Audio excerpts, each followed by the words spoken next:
कक्षा 12 गणित प्रश्नावली आपकी 4.3 खत्म हो गई थी। अब प्रश्नावली 4.4 देखिए, प्रश्न ये है, निम्नलिखित सारणिकों के अवयवों के उपसारणिक और सहखंड लिखिए। यही है। तो पहले क्वेश्चन के दो पार्ट हैं। फर्स्ट पार्ट है 2 0 -4 3, सेकंड पार्ट है A B C D। तो फर्स्ट पार्ट में देखिए, A बराबर हमने मान लिया ये 2 -4 0 3। पहले उपसारणिक निकाल रहे हैं। देखिए, ये 2/2 का उपसारणिक है। जब 2/2 का उपसारणिक है तो इसके एलिमेंट नंबर हम आपको दर्शा दे रहे हैं। जैसे A11, यहाँ A12, A21, A22। तो उपसारणिक में देखिए A11 का उपसारणिक, तो A11 देखो एलिमेंट नंबर ये A11 है, तो ये स्तंभ खत्म और ये रो खत्म हो जाएगी। ठीक है, ये रो खत्म और ये स्तंभ खत्म। क्या बचा? 3। तो A11 3 हो गया, ये उपसारणिक हो गया।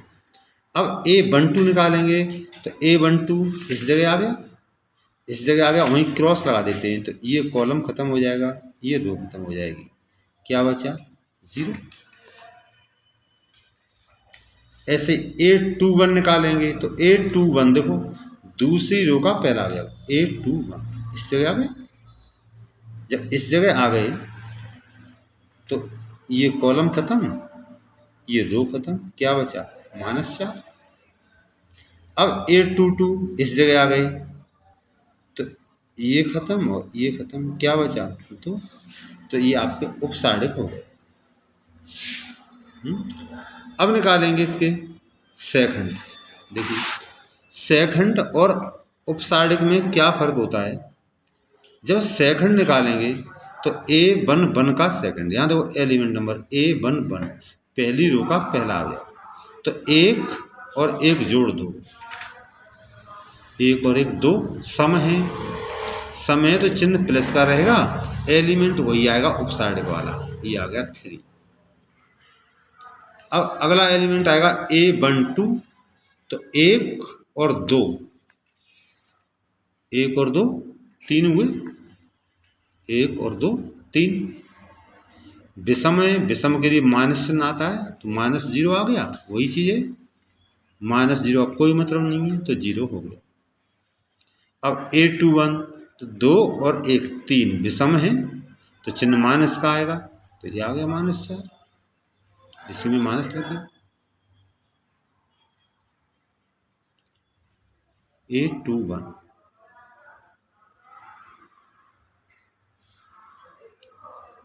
अब A21 में -4 और माइनस पहले से है तो ये प्लस हो जाएगा।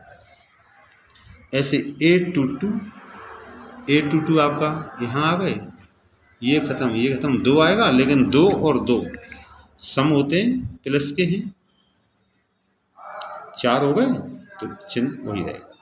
अगर इनका एलिमेंट नंबर जोड़ के, ये नंबर जोड़ करके अगर विषम आता है, जैसे 1 विषम है तो माइनस चिन्ह आएगा, 1 और 2 जोड़ेंगे 3 हो गए, विषम है तो माइनस चिन्ह आएगा, और 2 1 विषम है माइनस आएगा, 2 2 सम है तो प्लस का ही रहेगा। ऐसे ही इसका हम सेकंड पार्ट भी कर लेंगे। अब क्वेश्चन नंबर आ जाइए 2। देखो, दूसरे का फर्स्ट पार्ट है और सेकंड, दो पार्ट दिए। फर्स्ट पार्ट है 1 0 0 0 1 0 0 0 1, तो इससे मैंने A मान लिया। अब ये 3/3 का है, 3/3 का है तो एलिमेंट नंबर इसके क्या बनेंगे? A11, A12, A13, A21, A22, A23, A31, A32 और A33। ये एलिमेंट नंबर बन गए। अब सबसे पहले उपसाड़क निकालते हैं। तो देखो A11 तरीका वही होगा, A11 यहाँ आ गए इस जगह पर। तो पहली रो खत्म और पहला स्तंभ खत्म, जो बचा 1 0 0 1, ये लिख दिया A11, ये नंबर है A11, ये खत्म, जो बचा वो लिख दिया। अब देखो 1 का गुणा 1 में करेंगे 1 माइनस 0 का 0 में 0, तो 1 माइनस 0 1 आ गया। ऐसे A12 देखिए A12 यहाँ आ गए, जब यहाँ आ गए तो ये रो खत्म, ये कॉलम खत्म, क्या बचा 0 0 0 1, ये लिख दिया 0 0 0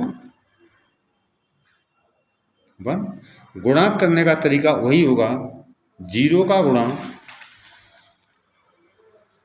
गुणा 1 में करेंगे 0 हो गया, माइनस 0 का 0 में करेंगे 0।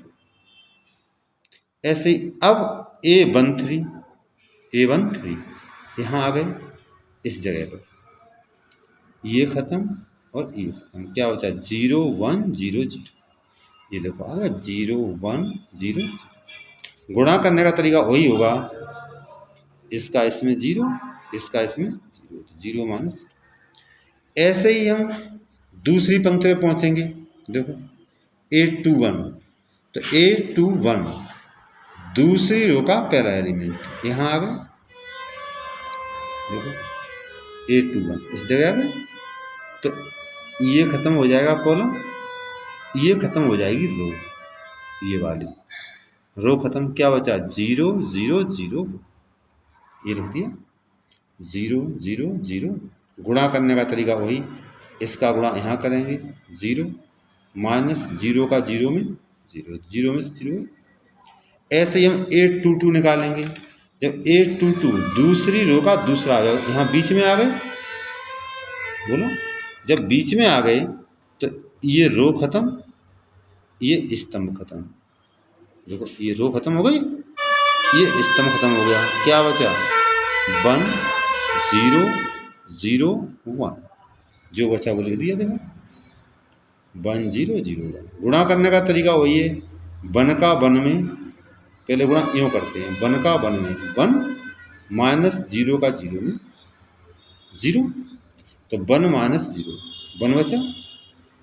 ऐसे ही A23 निकाल लेंगे।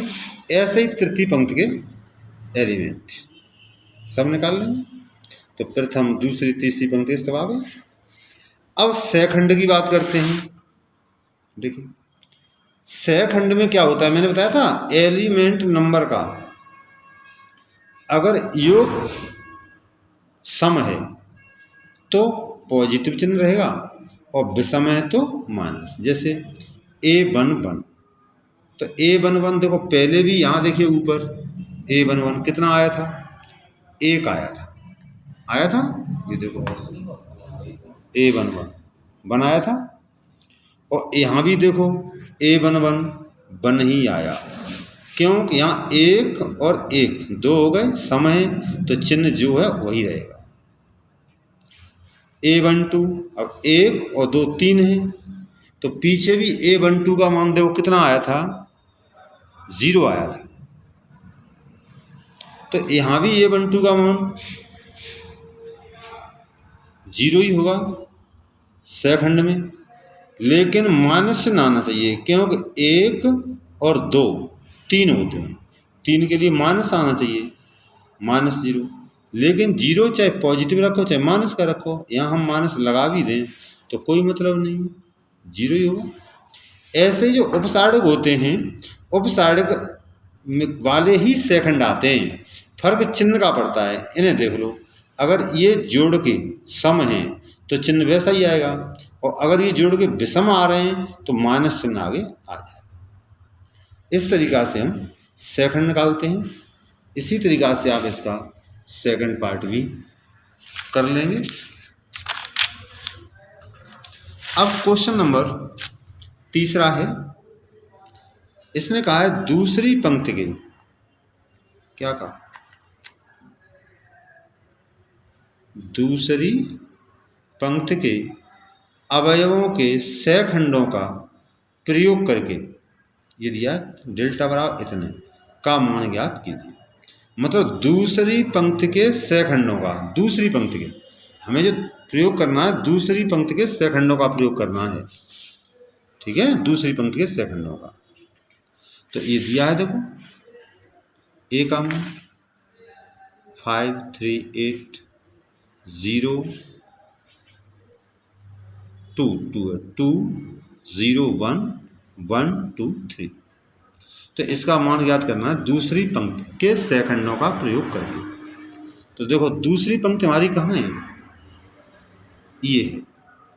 तो पहले ये निकालेंगे 8 2 1, तो ये खत्म हो जाएगी दूसरी रो और ये पहला कॉलम खत्म हो जाएगा। क्या बचेगा 3 8 2 3, ये बचेगा 3 8 2 3। अब 2 और 1 3 होते हैं, तो यहाँ विषम आएगा, विषम है तो माइनस से हमने लगा दिया।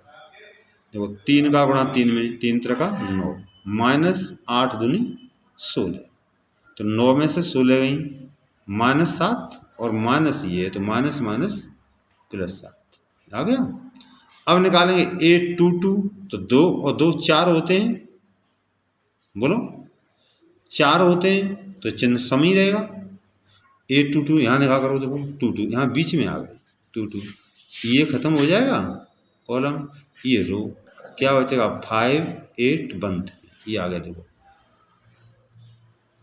5 8 1 3। अब गुणा करने का तरीका वही होगा, 5 8 1 3 आ गए, 5 3 15 माइनस 8 1 8, 15 में से 8 गई 7। ऐसे ही 8 2 3 निकालेंगे तो 8 2 3 इस जगह आ गए, तो ये खत्म और ये खत्म, क्या बचा ये खत्म, ये वाला और ये वाला, ये बचा 5 3 1 5 3 1 2। लेकिन यहाँ 2 और 3 5 होते हैं, विषम है तो माइनस से ना आ गया, तो माइनस ये आ गया, 5 दूनी 10 माइनस 3 1 3, 10 माइनस 3 तो माइनस 7 आया। अब डेल्टा बराबर इसका मान दूसरी पंक्ति के सहखंड हमने निकाल दिए। अब देखो तो दूसरी पंक्ति के सेकंड, दूसरी पंक्ति में पहले 2 लिखा था तो 2 ये आ गया, बोलो, और 8 2 1 का मान 7 आया था तो 2 × 7। अब प्लस 0, 8 2 2 का मान था 7 प्लस 1 और 8 2 3 का मान था -7, रख दिए, तो ये कितना आ गया 2। ऐसे क्वेश्चन नंबर 4 है, दिया है डेल्टा इतना और इसने कहा तीसरे स्तंभ के सहखंडों का प्रयोग करके। अब के तीसरे स्तंभ, इस स्तंभ का प्रयोग करके मान निकाल। तो ये दिया हुआ है 1 x y z 1 y z x 1 z x, तो इसका प्रयोग करके आप मान निकाल लेंगे।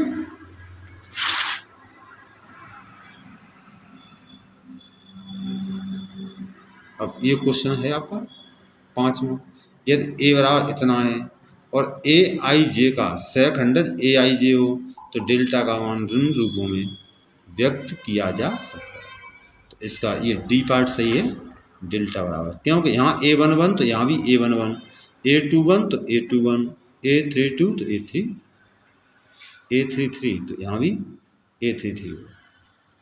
इस तरीक़ा से सॉल्व करेंगे और कल आपकी प्रश्नावली स्टार्ट करेंगे 4.5।